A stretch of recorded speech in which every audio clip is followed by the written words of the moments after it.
All of us have had the experience of pulling a string from a piece of cloth. Sometimes we just pull a string and the cloth remains basically intact. Other times when we pull a string the whole cloth begins to unravel. As long as we keep pulling, the cloth will continue to unravel until it is no longer a piece of cloth. This must be our approach to the struggle against white chauvinism. We can't just pull one string, expose one manifestation of white chauvinism, and not unravel the whole thing, in essence expose a comrade's whole pattern of practices and set of views toward national minorities.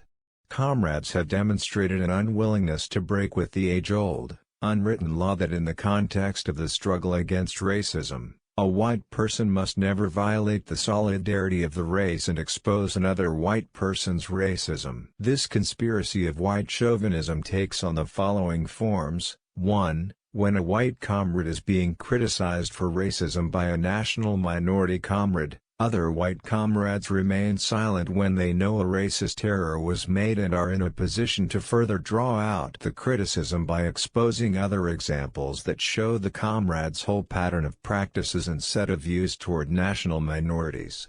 2. Comrades see the white chauvinism in each other but say nothing about it.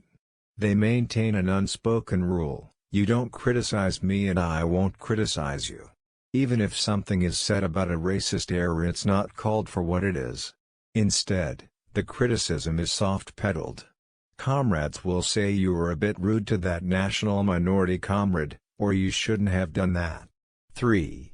Comrades try very hard not to expose their racist views in front of national minorities, but when they get behind closed doors and among themselves, they let it all hang out knowing they won't be criticized. The conspiracy of white chauvinism, or refusal to expose others' racism, has to be broken with in order to move forward the struggle in our movement. As more comrades are willing to step forward and break with the conspiracy will be weakened. Comrades still unwilling to break with it will have fewer and fewer places to go and let it all hang out.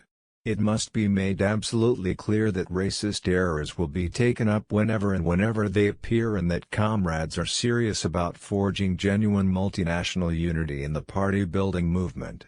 In this section, we will look at various examples of white chauvinism and how white comrades have attempted to avoid their responsibility in taking up a struggle against it.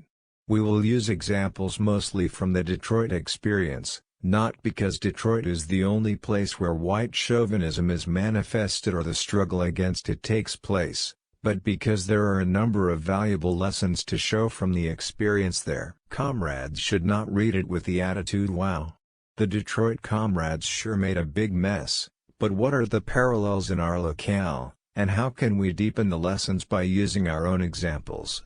We will not confine the examples to the Detroit local center, but look at struggles that took place in other tendency forms and among tendency forces. In this way, we can unravel a great deal.